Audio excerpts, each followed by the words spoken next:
ralentit, tout doucement, on se ralentit. Maintenant, on lève les coudes et c'est parti, les deux mains sous les fesses et on maintient les deux mains en bas, maintien. Alors ça c'est une porte. Maintiens les mains en bas, maintien, voilà. Alors regarde ta voile, maintiens les mains en bas, voilà, c'est bon. Maintenant on remonte les mains tout doucement en la regardant, doucement, encore un peu, ouais, bouge plus. Alors, essayons encore 2-3 cm plus haut pour voir, oh, bouge plus, regarde, ça, c'est cool là. Alors on a une porte, alors c'est décro dynamique, plus bas les mains. Alors on va préparer une vraie sortie dès que t'es détwisté. Allez, bravo rapide, bravo.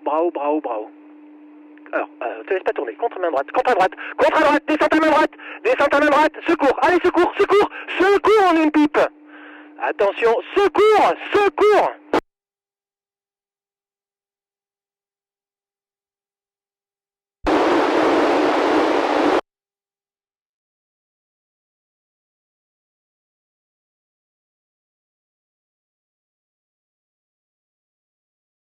Ok, bon ben, on reste zen, hein, tranquille là.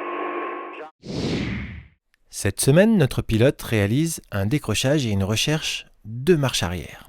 Il ralentit sa voile, il descend les deux mains le long du corps pour provoquer le décrochage. La voile décroche, bascule en arrière, mais on peut voir sur cette image que les deux bouts d'ailes se sont plutôt mal comportés, ils se sont enroulés sur eux-mêmes, et lorsque le vent vient arrière, cela provoque deux petites cravates en marche arrière. Ces deux cravates en marche arrière empêchent la voile de voler correctement en marche arrière. Lorsque le pilote pendule vers le bas, au lieu de voler en marche arrière, la voile va shooter en marche avant. Résultat, la voile passe en avant dans un mouvement d'abatté, et lorsque l'abatté est fini, cela s'appelle une porte de sortie. À cet instant, le pilote n'a qu'à faire bras haut et l'ensemble repartirait en marche avant sans avoir besoin de faire de tempo. Mais si on ne relâche pas, la voile va effectuer un décrochage dynamique, c'est-à-dire qu'elle va repartir en marche arrière. Le pilote se fait à nouveau secouer. On le voit ici avec les pieds à nouveau vers le ciel.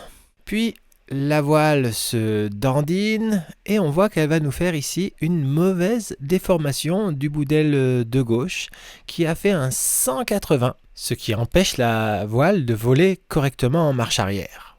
La voile effectue un nouveau mouvement d'abatté et elle se présente dans une nouvelle porte de sortie. Là encore, il suffirait de faire bras haut pour se sortir de cette marche arrière qui ne se passe pas vraiment comme prévu. Mais le pilote, là encore, va maintenir les freins et la voile va effectuer un nouveau décrochage dynamique. Le pilote se fait à nouveau fortement secouer et il laisse les jambes se balader dans tous les sens, ce qui n'aide pas à stabiliser la situation. Mais la voile a repris une forme un petit peu plus correcte et on va pouvoir envisager de remonter les mains pour reconstruire. On peut voir ici que le pilote a remonté ses mains à peu près au niveau des mousquetons. La voile prend une forme tout à fait correcte avec deux oreilles en marche arrière et une petite pointe libérée au centre du bord de fuite. On peut donc espérer une marche arrière plutôt stabilisée. Mais le pilote va remonter très légèrement ses mains et la voile ne va pas rester en marche arrière.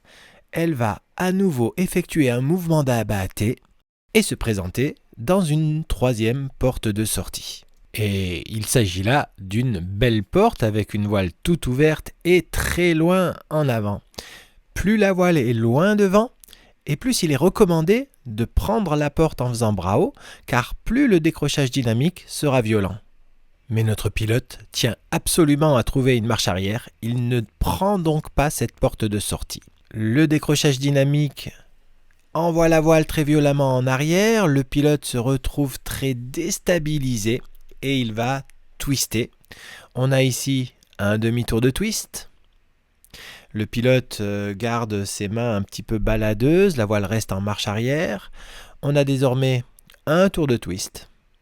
Le pilote remonte un peu les mains, la voile marque une abattée, elle se met à voler.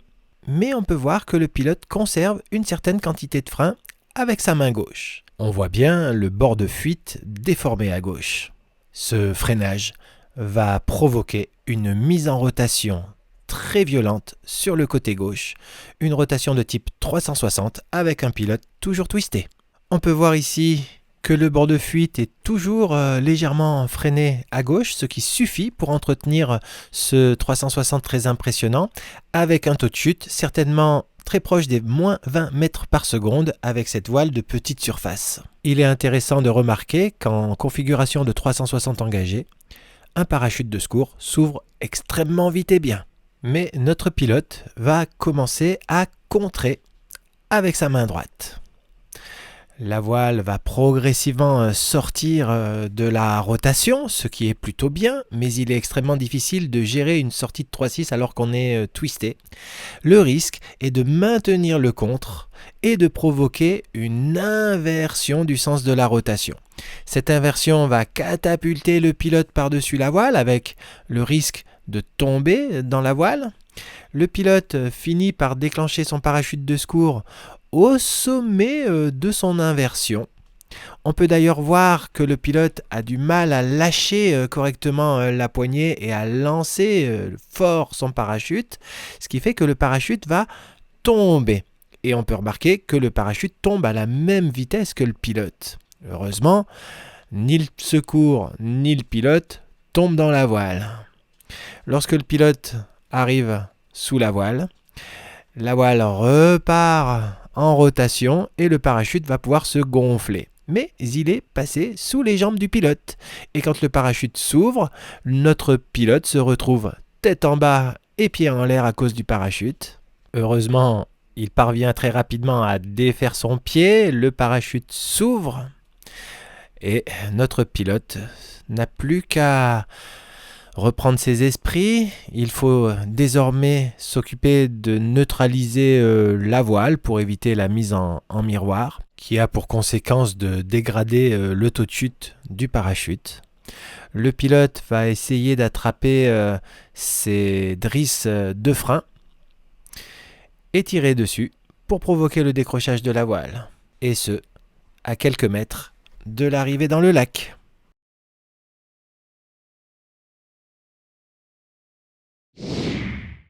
Revoyons cette scène au ralenti, avec une marche arrière à peu près stable, mais une porte de sortie qui, non prise, provoque un décrochage dynamique. Ce décrochage dynamique qui secoue le pilote et le fait twister, un demi-tour, puis un tour de twist.